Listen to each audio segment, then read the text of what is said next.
নমস্কার, awakening 169 taro কবিতা চ্যানেলে আমি কবিতার সবাইকে স্বাগতম জানাচ্ছি। অনেক দিন বাদে চলে এসেছি এই চ্যানেলে। রেগুলার ভিডিও দিতে পারি না, তার জন্য ক্ষমা প্রার্থী। পার্সোনাল কিছু কাজের জন্য আমার এখন সত্যিই আমার হয়তো দেওয়া উচিত ছিল, আর মোটামুটি ভালো রেসপন্স পাওয়া যায় ভিডিও থেকে, কিন্তু আমার না রেগুলার দেওয়া হয় না ভিডিওটা, তার জন্য না চ্যানেলটা রিচটাও ডাউন হয়ে যাচ্ছে ডে বাই ডে। তো আজকে আমি যে এনার্জিটা চেকিং করার জন্য বসেছি, সেই এনার্জিটা আমি আমার হঠাৎ করে মনে হলো যে এরকম একটা এনার্জি চেকিং করি আমি। তো এই কোশ্চেনটা আমার কাছে না আসে, তো যারা যারা আমার সাথে পার্সোনাল যোগাযোগ করেন, তো তাদের ক্ষেত্রে এই কোশ্চেনটা আসে। কোশ্চেনটা এটাই যে যে ব্যক্তিটির সাথে সম্পর্কে আছেন, তো তিনি তার সোলমেট কিনা। তো এরকম কোশ্চেন অনেকেই করেন। আচ্ছা, আজকে একটা নতুন ট্যারো ডেক ইউজ করব, ওয়াইল্ড রিফ্লেকশন। এই ডেকটার নাম ওয়াইল্ড রিফ্লেকশন। তো এটা আজকেই পারচেস করেছি অ্যামাজন থেকে। তো এই ট্যারো ডেকটা ইউজ করে আমি দেখব যে যাদের সাথে আপনারা সম্পর্কে আছেন সেটা কি ধরনের এনার্জি, তারা কি আপনাদের সোলমেট। প্রথমেই যে কার্ডটা এসেছে, লাভার্স কার্ড এসেছে, তো অবভিয়াসলি সোলমেট এনার্জি একদম 100% আপনাকে পুষ্টি করছে এইটা আর কি। সোলমেট এনার্জি মানে 100% সিকিওর করছে আর কি, এটা সোলমেট এনার্জি কার্ড। তারপরে এসেছে 5 অফ কাপসের একটা কার্ড। 5 অফ কাপসের কার্ড আপাতত যারা এই ধরনের রিলেশনশিপে আছেন, সোলমেট রিলেশনশিপে, যদিও রিলেশনশিপই হয়, কিন্তু কিছু কিছু বন্ড কিন্তু কার্মিক বন্ড থাকে। কিন্তু আজকে আমি সোলমেট নিয়ে আলোচনা করছি। যারা যারা এই ধরনের রিলেশনশিপে আছেন, তাদের মধ্যে একটা বিস্তর যোগাযোগ বিচ্ছিন্নতা তৈরি হয়েছে, কিন্তু ডে বাই ডে সেই ডিস্টেন্সটা কিন্তু আরও বেড়ে যাচ্ছে। তো এই ধরনের একটা সমস্যার মধ্যে আছেন।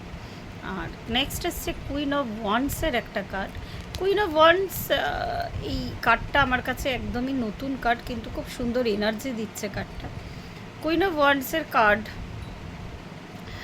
অ্যাকচুয়াল যে সমস্যাটা হয়েছে, ডিস্টেন্স তৈরি হয়েছে, তো যিনি এখানে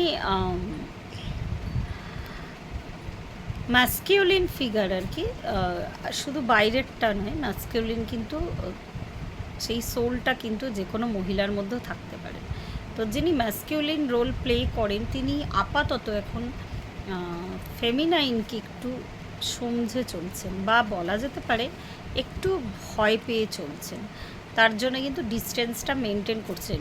যারা যারা এই ঠিক এতখানি পর্যন্ত এসে যারা দেখছেন, ঠিক এই পর্যন্ত এসে যাদেরটা রেজোনেট করলো, তারা একবার ইয়েস অর নো আমাকে লিখে জানাবেন ঠিক এই ধরনের পরিস্থিতি কাদের কাদের আপাতত চলছে, কারা কারা রেজোনেট করছেন, সেটা ম্যাসকিউলিন হোক বা ফেমিনাইন এনার্জি হোক। তো কোথাও যেন একটা কিছু লস্ট, একটা হারিয়ে গেছে, কোনো কিছুকে হারিয়ে ফেলেছেন আপনারা মনে হচ্ছে। ফেমিনাইন এনার্জির দিক থেকে এটা বলছি, তারা যেন তাদের ভালোবাসাকে,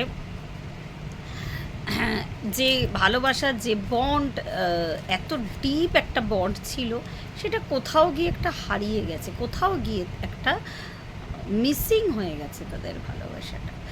তো বাট যে ম্যাসকিউলাইন এনার্জি সামনে সরাসরি আসতে ভয় পাচ্ছেন, বা তারা কন্ট্যাক্ট করতে ভয় পাচ্ছেন, আপাতত বেশ অনেক দিন ধরে যারা নো কন্ট্যাক্টে আছেন, তারা কিন্তু সম্পর্কটাকে বাঁচিয়ে রেখেছেন মনের গভীরে, আর সম্পর্কটা সম্পর্কে বেশ যত্নশীল। কিন্তু কিছু ভীতির কারণে তারা কিন্তু সামনে আসছেন না। বেশ যত্ন, বেশ কেয়ার করছেন, কিন্তু পুরোটাই মনে মনে, তারা সামনে কিন্তু আসছেন না। আর যে ফেমিনাইন এনার্জির কথা বললাম, কিছু কিছু ক্ষেত্রে আমি বলতে পারি যে এমন কিছু ফেমিনাইন এনার্জি আছেন যারা যাদের নিজস্ব সংসার আছে। আমি যারা এই পর্যন্ত এসে রেজোনেট করছেন বলবেন কারা কারা। তো নিজের যে সংসার আছে তো সেই দিকে তারা ফোকাস থাকতে চাইছে, তাদের কাজ নিয়ে ফোকাস থাকতে চাইছে। তারা কিন্তু ম্যাস্কুলাইন এনার্জিকে মনের কোণে, অবশ্যই সোলমেট এনার্জি, সেটা কখনোই ছিন্ন হওয়ার নয়। 3D ওয়ার্ল্ডে যোগাযোগ থাকুক আর না থাকুক সেটা কেয়ার করা হয় না এখানে, কিন্তু তাদের যে 3D দায়িত্বগুলো সেগুলো তারা পালন করে চলেছেন। যেই ক্ষেত্রে আমি দেখতে পাচ্ছি ম্যাস্কুলাইন এনার্জি যে হোপটাকে ডে বাই ডে যে হোপটাকে মনের গভীরে, মনের গহনে তারা ক্যারি করে বয়ে চলেছেন, ঠিক সেই ক্ষেত্রেই ফেমিনাইন এনার্জি কিন্তু অনেকখানি তাদের একদম খুব দৃঢ় যে বাস্তব বা একদম রিসেন্ট যে দিকটায় তাদের ফোকাস করা প্রয়োজন সেই দিকটাতেই তারা ফোকাস করছে। তারা কিন্তু খুব একটা আপাতত যে মনের গভীরে থাকলেও বা আত্মার সাথে আত্মার বন্ধন থাকলেও তারা কিন্তু এই লাভিং একটা এনার্জির দিকে কিন্তু ফোকাস নয়, যেটা একসময় তার কাছে অক্সিজেন ছিল যে ভালোবাসাটা, কিন্তু তারা কিন্তু সেই দিকে খুব একটা আলোকপাত করছেন না। আচ্ছা, আমি এতটা খুব একটা বড় ভিডিও করতে আমি বিশ্বাসী নই। যারা এতটা পর্যন্ত যাদেরটা রেজনেট হয়েছে আমি তাদেরটা দেখব। তাদের নিয়ার ফিউচার অ্যাঞ্জেল, নিয়ার ফিউচারে তাদের কি ঘটতে চলেছে এটা প্লিজ আমাকে দেখাবেন। আর ফেমিনাইন এনার্জি এখানে মনে করছে যে তারা চিটেড হয়েছেন ম্যাস্কুলাইনের থেকে কোনো না কোনো কারণে, বা ম্যাস্কুলাইন এতটাই সাহসহীন একজন মানুষ আর কি, যে এখনও পর্যন্ত নিজেকে আড়াল করে চলেছেন। সে যতদিন না সামনে আসবেন ততদিন কিন্তু, সে যতদিন না নিজে থেকে স্টেপ নেবেন ততদিন কিন্তু ফেমিনাইন এনার্জি কখনোই কিন্তু নিজে থেকে কোনো স্টেপ আর নিতে চাইছেন না। ইভেন এখানে ডেভিল এনার্জি আসছে। আপাতত ফেমিনাইন এনার্জির তাদের যে নিজের সোলমেট বা ম্যাস্কুলাইন এনার্জিকে অনেকখানি, অনেক ক্ষেত্রে তারা কিন্তু এই লাইটে দেখছেন, একটা ডেভিলিশ লাইট, যেহেতু তারা অনেকটা চিটেড হয়েছেন। ইভেন তারা ফোকাসটাকে পুরোপুরি শিফট করেছেন।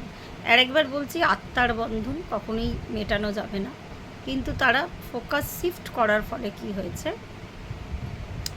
তারা কিন্তু একদম নিজের কর্মজগৎ, নিজের ফ্যামিলি লাইফ এইসব নিয়ে ব্যস্ত। এখানে কিন্তু একটা থার্ড পার্টির ব্যাপার আছে আর কি। আমি যাদের সম্পর্কে রিডিং করছি সেখানের মানে সেই ম্যাস্কুলাইন বা ফেমিনাইন আর কি, তাদের কিন্তু একটা থার্ড পার্টির এখানে কিন্তু একটা ব্যাপার আছে। তো সুতরাং তারা চাইছে যে তাদের যে নিজের সংসার, তাদের নিজের যে পরিবার, তো সেই দিকে কিন্তু ফোকাস করতে এখন কিন্তু পুরো ফোকাসটাই তাদের কর্মজগতের উপরে। নিয়ার ফিউচারে কি হতে যাচ্ছে একটু প্লিজ আমাকে অ্যাঞ্জেল সাহায্য করুন। এখানে নাইট অফ পেন্টাকলসের একটা কার্ড এসেছে। নাইট অফ পেন্টাকলসের এখানে একটা কার্ড এসেছে। নাইট অফ পেন্টাকলস যে আমাকে যে এনার্জিটা দিচ্ছে সেই এনার্জিটা হলো অবশ্যই ম্যাস্কুলাইনের দিক থেকে সাড়া আসবে, ছোট্ট একটা নকিং আসবে। আর আমি বলবো না ফেমিনাইনদের জন্য, তাদের জন্য ওয়েট করুন বা অপেক্ষা করে বসে থাকুন। অবশ্যই তারা যে নিজের কর্মজগতে ব্যস্ত, সেটা তারা ব্যস্ততা বা নিজের ফিন্যান্স, নিজের পারিবারিক লাইফ, সেটা তারা অবশ্যই ক্যারি করে, আর যেটা তারা করছে না সেটা তারা এগিয়ে নিয়ে যাক। কিন্তু একটা ছোট্ট নকিং আসতে চলেছে, আর সেটা খুব সম্ভবত কারোর ক্ষেত্রে 3 দিন, কারোর ক্ষেত্রে সেটা 3 মাস। ছোট্ট একটা নকিং কিন্তু ম্যাস্কুলিনের দিক থেকে আসতে চলেছে। তো যখন এই নকিংটা আসবে ঠিক তখনই কিন্তু আবার সেই এই যে ডিভাইন কানেকশনটা সেটা আবার রিকানেক্ট হবে আর কি। তারা কিন্তু আবার রিকানেকশানে আসবেন। আর সেটা হতে কিন্তু আমি দেখতে পাচ্ছি, যদি টাইম পিরিয়ড জিজ্ঞেস করা হয় তাহলে এই ক্ষেত্রে আমি বলবো ওই নকিংটা আসতে চলেছে 3 দিন, কারো কারো ক্ষেত্রে 3 মাস। আর যদি আমি টাইম পিরিয়ড বলি তাহলে তারা আবার একটা নতুন সম্পর্কে দুজনে মানে বেশ একটা দৃঢ় বন্ডিংয়ে আসতে চলেছেন। যে ক্ষেত্রে আমাকে কুইন অফ কাপস এখানে দেখাচ্ছে, সেটা 26-এর প্রথম দিকে। তো যারা যারা কর্মজগতে ব্যস্ত, তাদের হতাশ হওয়ার কিচ্ছু নেই। তারা বেশ নিজের কাজকর্ম নিয়ে ব্যস্ত, তারা হতাশ হচ্ছেনও না। কিন্তু যারা যারা মনে করছেন এই তো ম্যাম বলেছেন 26-এই আবার রিবন্ডিং হবে, আবার নকিং আসবে, বা আবার একটা ছোট্ট মেসেজ কল ছোট্ট করে আসবে কিছু একটা, ওখান থেকে উত্তর, এই আশা করে বসে থেকে আমি প্লিজ সব ফেমিনাইনদের বলবো যে শুধু ওই দিকে ফোকাস করে বসে থাকবেন না। আপনারা যেরকম কাজ চালাচ্ছেন আপনারা চালিয়ে যান, আর অবশ্যই ভালো হবে। সোলমেট কানেকশন কখনোই সেটা কিন্তু বিচ্ছিন্ন হতে পারে না। আর এটাই আমার বলার ছিল। বেশ পজিটিভ একটা এনার্জি, তবে একটু ওয়েটের ব্যাপার আছে। কারোর কারোর ক্ষেত্রে বললাম আমি 3 দিন থেকে 3 মাস। আর 26-এ মোটামুটি 80-90% সোলমেটসদের মধ্যে কিন্তু কানেকশন আবার ভালো হতে চলেছে। তো আজকে এই পর্যন্তই রইল। আমি একটু রেগুলার হওয়ার চেষ্টা করব, এটা আমি প্রত্যেকবারই বলি, হয়ে উঠছে না। আমি চেষ্টা করব। প্রত্যেকে ভালো থাকবেন। শুভরাত্রি।